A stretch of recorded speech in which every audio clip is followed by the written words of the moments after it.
Vamos lá, pessoal. Esse é o terceiro e último vídeo sobre o segundo PND. A gente vai tratar aqui de alguns instrumentos agora, de um encaminhamento do plano, de alguns dos principais projetos e depois apresentar a interpretação do Barros de Castro e retomar de novo algumas ponderações e críticas apresentadas pelo Lessa, né? O Barros de Castro vai discutir, falar que, olha, apesar de alguns movimentos, alguns adiamentos, alguns retrocessos, como o Lessa já apresentou, né, e conflitos com a iniciativa privada, tal, o plano persiste pós-76, né? E quando a gente olha para os grandes instrumentos e vetores do plano, a gente vê fundamentalmente que ele é liderado pelas grandes empresas estatais, né? O principal agente é a grande empresa estatal, Petrobras, ali em petróleo, em energia e diversos fertilizantes em petroquímica também, né? A Petroquisa, né, que é a Petrobras Química, também em petroquímica. As metas de siderurgia pelas grandes companhias siderúrgicas nacionais, Companhia Siderúrgica Nacional, a COSIPA, depois a gente tem a construção de na Uzi Minas, depois a gente tem a construção de Tubarão, de Itaqui também, né? Em energia elétrica, Eletrobras, em telecomunicações, a Embratel, assim vai. Então, os principais atores são as grandes em mineração, a Vale do Rio Doce, os subsidiários, e assim vai. Então, a gente tem a grande liderança das empresas estatais, os grandes blocos de investimento, principalmente em insumos básicos transversais, energia e infraestrutura, né? Essas grandes empresas em processo de joint venture com o capital internacional, né? Buscando financiamento externo e acesso à tecnologia, com destaque para o caso japonês, né? Em siderurgia e insumos básicos, né? Mas também capital alemão na questão eletronuclear e capital americano de maneira mais transversal, né? Então, grande empresa estatal, e suas subsidiárias em joint venture com o capital internacional, a empresa privada nos setores de bens de capital, né? Outro instrumento muito importante e vital para o plano é a realocação da poupança compulsória, ou de uma parte importante dos fundos de investimento. Isso vai acontecer e vai ter bastante repercussão política depois na oposição por parte do sistema financeiro. É a colocação dessa poupança compulsória para o BNDES, né?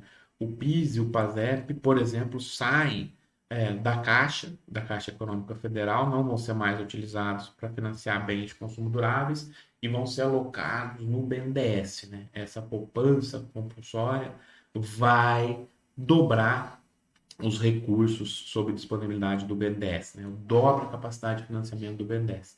Em paralelo a tudo isso, eu tenho um esforço deliberado de reduzir o crédito para bens de consumo duráveis, né?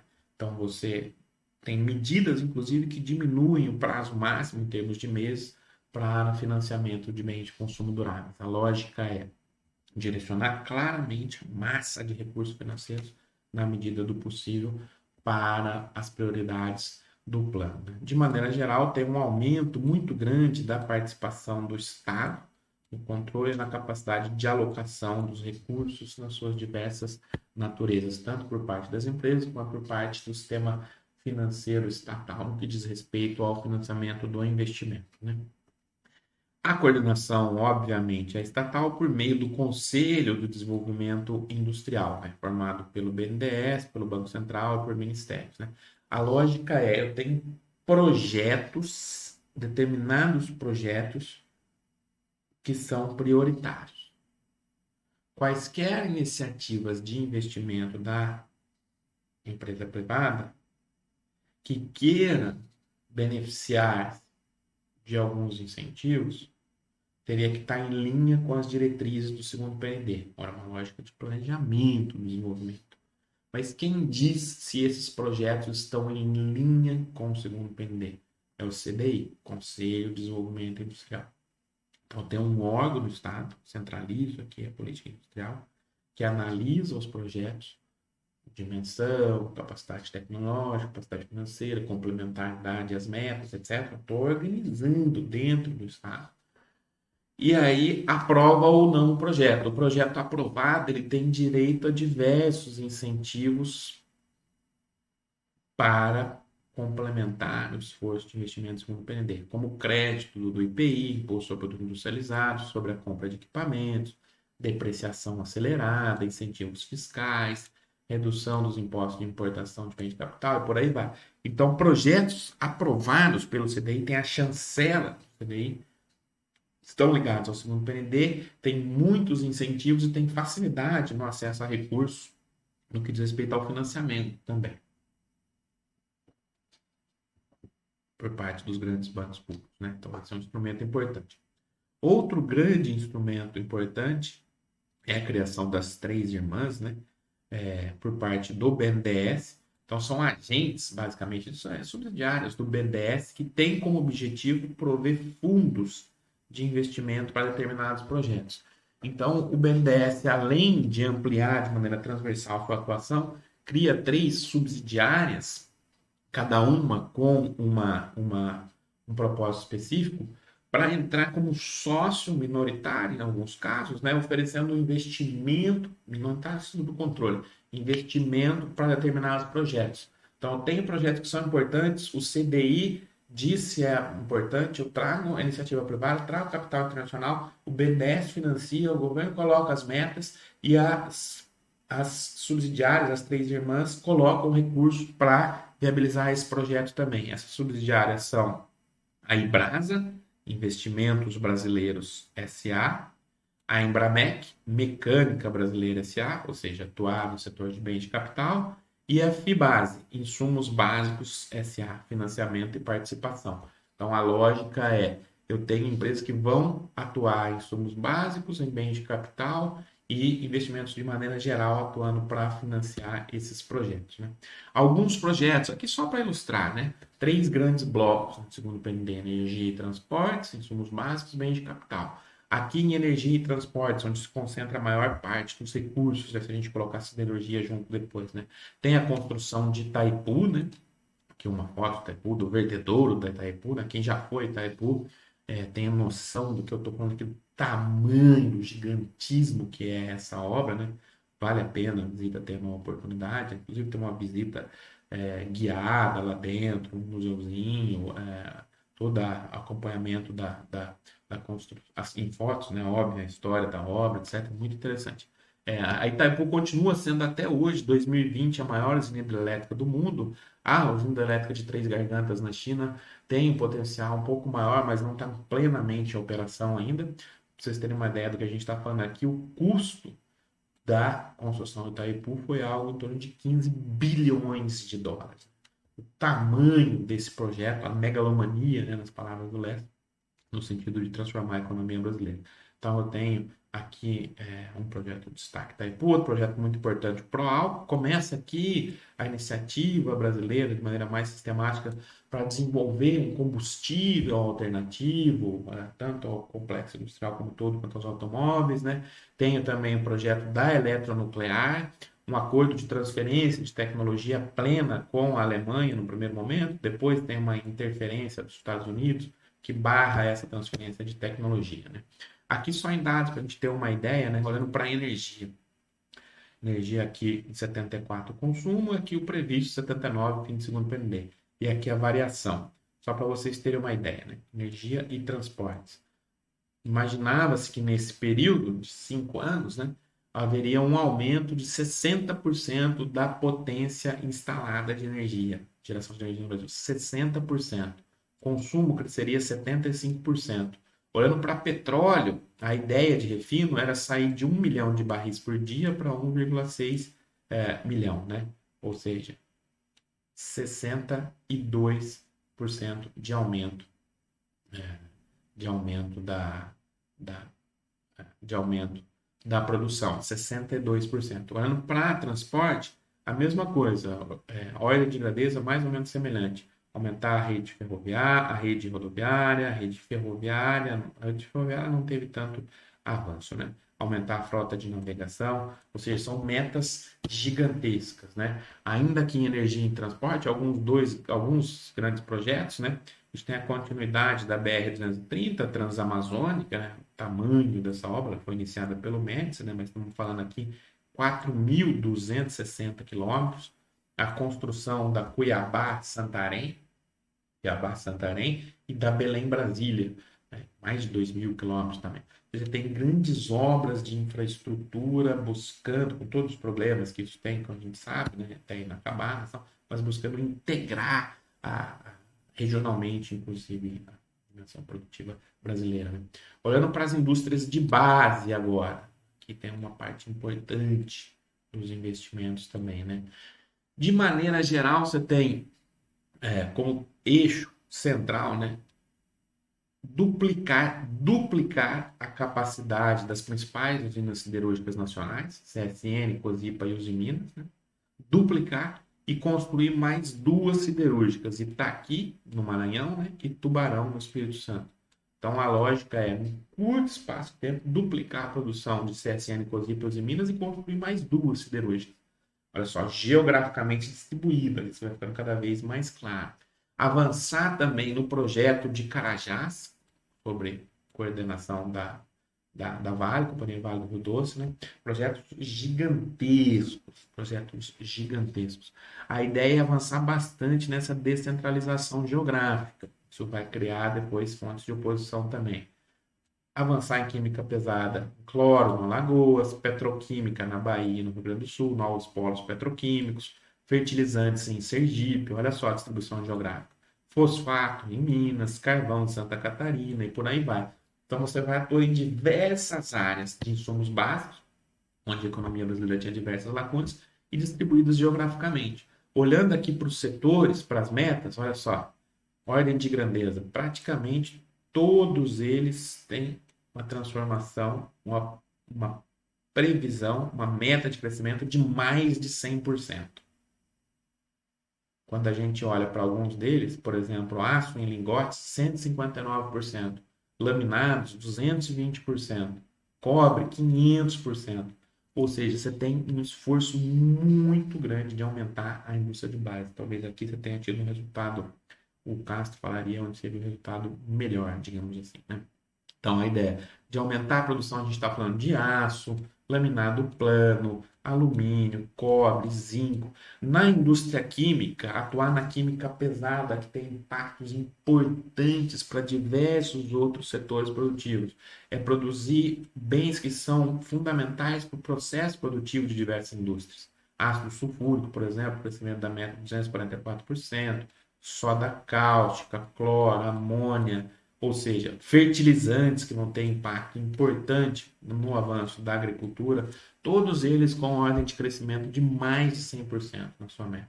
Então, a ideia é fazer insumos transversais, básicos, fundamentalmente a partir da lógica da atuação da grande empresa estatal aqui e das suas subsidiárias. Bens intermediários, também não metálicos, né? Também avançar muito aqui em bens intermediários, processo produtivo, em cimento, celulose e papel, que depois vão ter um impacto importante, inclusive na exportação, né? Olha o que a gente está falando, olha a magnitude do plano. Eu saio lá desde a mineração, olhando aqui, minério de ferro, crescimento de 130% projetado, exportação de minério de ferro também, mais ou menos da mesma ordem, da mineração para siderurgia, para metalurgia, em paralelo com química pesada, oferecendo insumos para todo esse processo, e com outros setores de bens intermediários, cimento, papel, celulose, oferecendo insumos para diversas outras indústrias. Tudo isso com grandes projetos de energia e de infraestrutura. Ou seja, uma matriz muito integrada com metas gigantescas. O terceiro grande eixo, além do investimento em infraestrutura, energia e transporte e em indústrias de base, é bens de capital. Então, aqui a gente tem uma meta de aumentar em 80% também a produção de maquinaria mecânica e elétrica, 80%, aumentar a construção naval em 178%, aumentar a produção de tratores em 91%. O objetivo é desenvolver a indústria nacional, principalmente em setores sobre bens de encomenda, como a gente já discutiu, né? Eles avançariam a reboque dos grandes investimentos, né? Problema, interpretação do LES, como a gente já falou, né? Essa complementaridade vai ser rompida quando o segundo PND Ali em 1976 tem diversos dos seus projetos ou abandonados, ou protelados, ou minimizados, né? Então isso levaria a uma reação muito grande do empresariado por parte é, do abandono, entre muitas aspas, na perspectiva dele da atuação do Estado. Nesse sentido, o Lessa vai, sistematizando aqui a interpretação dele, trazer três limites estruturais ao segundo PND, ao sucesso do segundo PND, né? A tese dele é de que o plano supunha, de alguma maneira ou de outra, que as condições que viabilizaram o milagre sustentariam, condições muito excepcionais, né? E olhando para três dimensões, estrutural, política e conjuntural, ele vai trazer algumas limitações, né? Estrutural, em termos econômicos aqui, ele vai falar, olha, tem um esgotamento do milagre. Como a gente já discutiu, tem elementos cíclicos importantes que levaram ao esgotamento do milagre. E supunha-se no segundo PND que as condições que levaram ao milagre estariam ainda presentes, né? Esse é um erro de diagnóstico, claro. Além disso, na dimensão política, segundo Lessa, olha, a reorganização da lógica de crescimento, do padrão de industrialização, prejudicaria diversos setores historicamente líderes do processo brasileiro, como a automobilística, outros setores de bem de consumo e principalmente o setor financeiro privado, que tinha sido muito potencializado ali pós-golpe de 64, financiando a expansão de crédito ao consumo, mas também se articulando no sistema financeiro internacional. Tudo isso levaria a grandes pressões por parte desses setores que estão alijados desse processo. Estou reorganizando a economia de bens de consumo duráveis para bens de capital, insumos, indústria de base e colocando o setor privado que financia bens de consumo duráveis no segundo plano, financiando o desenvolvimento de grandes projetos a partir do Estado. Além disso, eu teria oposições políticas também pelo fato de que os projetos do segundo PND teriam um grande redirecionamento regional, né? Então, basicamente, há uma lógica de descontração do desenvolvimento, desconcentração, desculpa, do desenvolvimento industrial brasileiro, né? Desconcentração geográfica, interiorização, em detrimento de regiões industriais tradicionalmente líderes, ou seja, tem o projetos espalhados pelo Brasil inteiro. Tem uma lógica militar também, de ocupar o espaço e desconcentrar da região sudeste do estado de São Paulo. Então, também estou indo atrás de insumos básicos, que são geograficamente concentrados, é óbvio. Isso vai trazer também descontentamento, desequilíbrios, no que diz respeito à correlação de força política regional, no sentido de regiões tradicionalmente favorecidas serem agora desfavorecidas.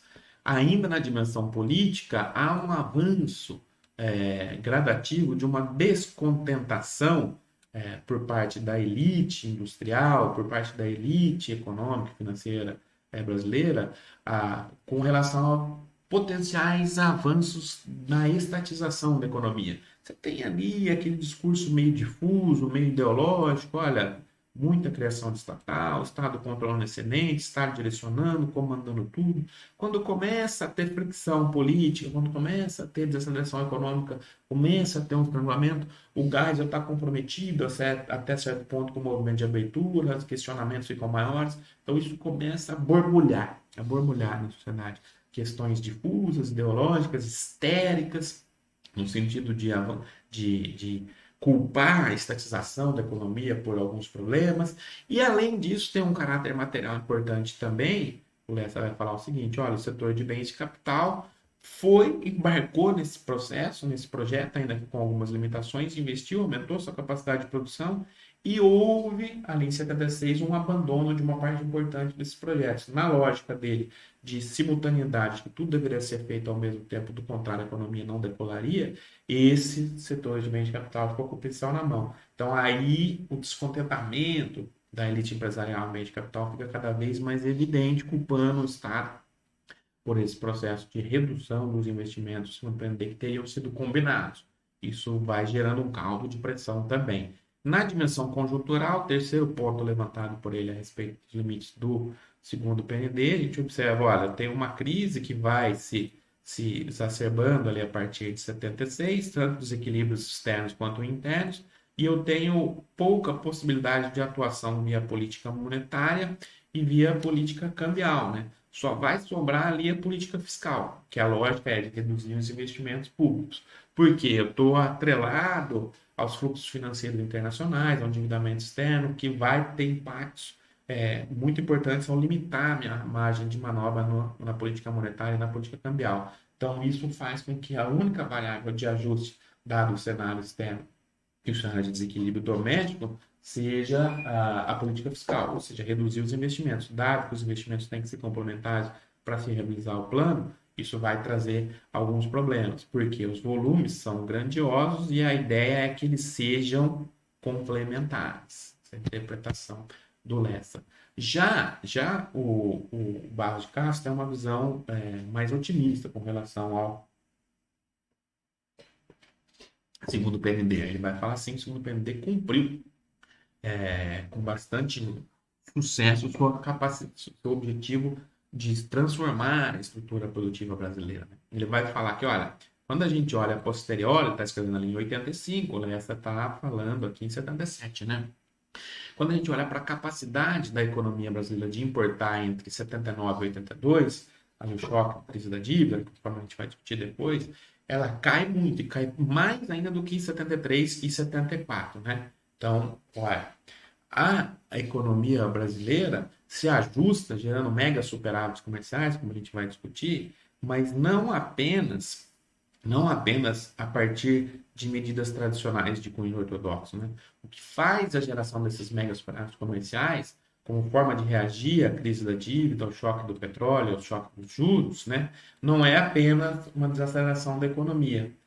Essas medidas contribuíram, sim, mas são medidas estruturais, derivadas dos resultados positivos do segundo PND. Então, o segundo PND tinha como esse objetivo contornar os limites estruturais da economia brasileira e também viabilizar um incremento das exportações, principalmente em insumos básicos, né? Aumentar a competitividade da economia brasileira e, além disso, reduzir a dependência de importações. Ele vai falar, se não fossem os projetos do segundo PND que foram capazes de gerar, sim, superávites comerciais importantes, o ajustamento teria que ser ainda mais duro, mais forte na economia brasileira. Isso geraria uma maior crise, uma maior quebradeira ainda.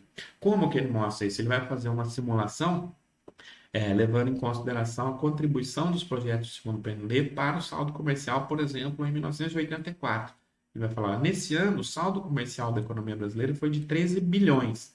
Por que a economia brasileira precisava ter saldo comercial? Para gerar divisas, para pagar as novas condições colocadas pela crise da dívida. 13 bilhões ela gerou. Desses 13 bilhões, segundo as estimativas por parte do Antônio Barros de Castro, 7,4 bilhões, ou mais da metade, foram divisas provenientes de grandes projetos do segundo PND.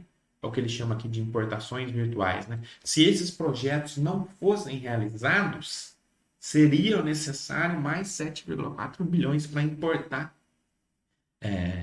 os produtos que eles fazem domesticamente. Ou seja, ele tem um impacto importante na contribuição estrutural da capacidade brasileira, da economia brasileira reagir à crise, né? Mas tudo bem, uma parte importante também desse superávit gerado foi derivado também da substituição de importações em diversas áreas, incluindo bens de capital, também resultado, de alguma maneira ou de outra, dos investimentos do segundo PND, aumento da capacidade competitiva da economia brasileira, resultado do segundo PND também, mas também a desvalorização em outros incentivos, e alguns componentes conjunturais, né, como contenção da economia e crescimento das importações nos Estados Unidos. Né? O que ele quer dizer? Olha, esse ponto é importante. A natureza da substituição de importações segundo o PND é estrutural. Ela é diferente daquele processo tradicional.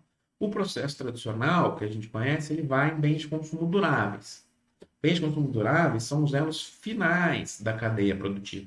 Então, é o avanço na substituição de importações de elos finais na cadeia produtiva, ok? Só como vocês sabem muito bem, isso continua requerendo a necessidade de importações de partes, peças e componentes. Então, eu substituo a parte final, mas eu continuo necessitando da importação de partes, peças e componentes. Substituir importações, como vocês sabem muito bem, não significa diminuir o volume total de importações, significa diminuir o conteúdo, o coeficiente. Mas quando eu estou olhando para bem de consumo final, eu substituo demanda ainda de outras partes na cadeias. E como eu estou crescendo, a economia brasileira tem ainda uma demanda reprimida, eu continuo crescendo em bens de consumo duráveis, então logo continuo permanentemente avançando na importação de partes, peças e componente. Então, essa substituição de importações tradicionais, ela leva ao aumento da necessidade de divisas para a importação, porque aumenta o volume importado no curto, talvez médio prazo, né? Está num processo que se autoalimentava. Substituo no final, mas eu preciso demandar ainda na cadeia. No segundo PDD, é o contrário. A substituição é de uma vez por todas, once for all. Por quê? Porque eu estou atuando não em bens de consumo durável, eu estou atuando no começo da cadeia, principalmente em insumos básicos e também em bens de capital.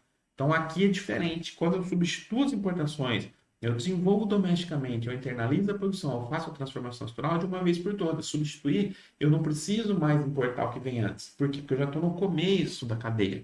Os encadeamentos vão ser a jusante, não a montante. O que isso quer dizer? Vão ser daqui para frente e não como bens de consumo duráveis, da frente para trás, a montante. Logo, a substituição de importações do segundo PND seria estrutural. Ela demora um pouco para acontecer, obviamente, por causa do prolongamento dos projetos, dado o cenário de crise, né? O que o segundo PND faz, então, para a gente concluir? Ele desloca, segundo a interpretação do Antônio Barros de Castro, desloca permanentemente a curva que relaciona estrangulamento externo com nível de capacidade produtiva para cima. O que quer dizer? A economia brasileira consegue crescer tendo um nível de renda mais elevado com menor impacto no balanço comercial. Ou seja, eu desloco permanentemente a curva. Eu consigo crescer mais sem bater no estrangulamento externo. A mensagem é essa. Consigo crescer mais sem bater no estrangulamento externo. É claro que isso pode bater em algum momento, mas o nível de meu crescimento possível sem bater no estrangulamento externo aumenta a margem de manobra para o crescimento doméstico, para a formulação de política econômica doméstica por patamar de renda mais elevado. Lembrando que desde as discussões lá de Caldor, sistematizadas pelo Caldor na década de 70, mas isso vem muito antes, ou a restrição ao financiamento externo, a restrição externa é uma restrição importante para o crescimento e para o desenvolvimento dos países subdesenvolvidos, né? Aí o Castro conclui que o segundo PND sim levou uma redução importante do coeficiente de penetração de produtos importados na economia brasileira, né? Na verdade, isso a gente pode observar que a elasticidade de renda da demanda por importações, aquele deslocamento da curva que a gente acabou de falar, foi muito favorável à economia brasileira. Quando a gente vê o período de retomada, ainda que parcial, meados dos anos 80, a gente vê que a economia brasileira começa a demandar menos importações em termos proporcionais quando comparado a outros países latino-americanos que não tiveram projetos dessa mesma natureza, com esse mesmo sucesso, segundo o caso, né? Então, aí ele conclui aqui, talvez de maneira bastante otimista, né, que a indústria brasileira apresentaria, pós-segundo PND, sinais ostensivos de competitividade internacional. A lógica é que as deficiências estruturais da economia brasileira, no que diz respeito a capital e tecnologia, foram superadas. Ou seja, pós-segundo PND, talvez aqui é um certo exagero, né? A indústria brasileira teria superado as deficiências no que diz respeito à tecnologia e capital com relação ao padrão de industrialização e até então vigente da segunda revolução industrial. A gente teria completado a nossa matriz industrial com um esforço gigantesco que vai bater na crise da dívida também, mas a gente teria completado. Então a lógica é que o parque manufatureiro brasileiro não seria mais naquele momento característico de países subdesenvolvidos. Caberia, então, segundo Castro, a partir daí, analisar os desafios frente a um novo paradigma técnico-econômico em gestação, que é o paradigma da eletrônica. Admitindo-se que não tenha um certo exagero nessa interpretação dele aqui, o problema é, mesmo se não tivesse exagero, se a gente tivesse completado, tivesse chegado nesse patamar, a gente chega exatamente no momento em que o paradigma muda. Ou seja, admitimos que não há exagero, a gente conseguiu subir a escada do desenvolvimento, para usar a metáfora do List. Completamos com um esforço gigantesco, com todos os problemas que foram derivados depois do crise da dívida e os impactos na crise do desenvolvimentismo. Se fosse isso, mesmo assim, quando a gente chega lá, a escada muda de patamar. Por quê? Porque está sendo gestado um novo paradigma. O paradigma da microeletrônica. Com essa interpretação do Castro, a gente finaliza o nosso debate aqui sobre o segundo PND.